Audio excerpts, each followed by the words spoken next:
How do I know if Allah loves me? This is a common question among those who seeks to earn the pleasure of Allah and ultimately achieve entrance into Jannah. For sure, there is no precise way that we can use to tell if Allah loves a slave, as it falls in the matters of the gap. We only depend on signs from the ayat of Allah to measure if are from amongst those whom He loves. Number 1. If you find yourself in constant mention of Allah in your thoughts and actions, this could be a sign. In a Hadith Qudsi, Allah says, "If my slave mentions me to himself, I mention him to myself."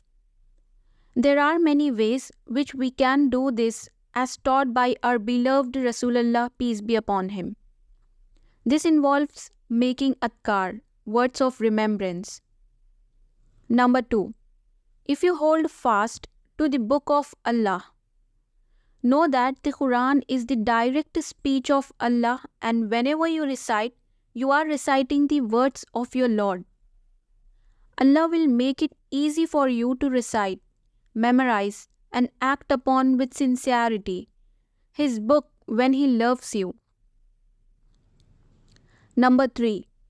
If you have a sincere love for those whom Allah loves, for example, the Anbiya, the Shahada, and the righteous of His slaves among angels and mankind. Read through the biographies of those whom the love of Allah was manifested. For example, Prophet Ibrahim a.s. and Prophet Muhammad s.a.w, etc. Rasulullah s.a.w. said, "A person will be with those whom he loves." This is in regards with tomorrow in the Akhirah. On the same note, your friends and companions should be people who are watchful of the love of Allah. Number 4. Allah will make easy for you acts of ibadah which are ordinarily not practiced by most people. In essence, you reap more rewards.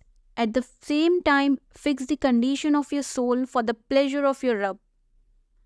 Allah gives you an unquenched thirst for more ibadat, which sincere attention with hope and fear for Him. Number 5. If you find yourself on constant reproach of your soul, Nafsil Lawama is good for the slave of Allah in this dunya and not for the Akhirah.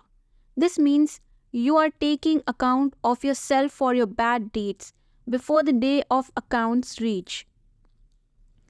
It is in the best of our interest not to be under those whom Allah says and Shaitan has beautified for them their evil deeds.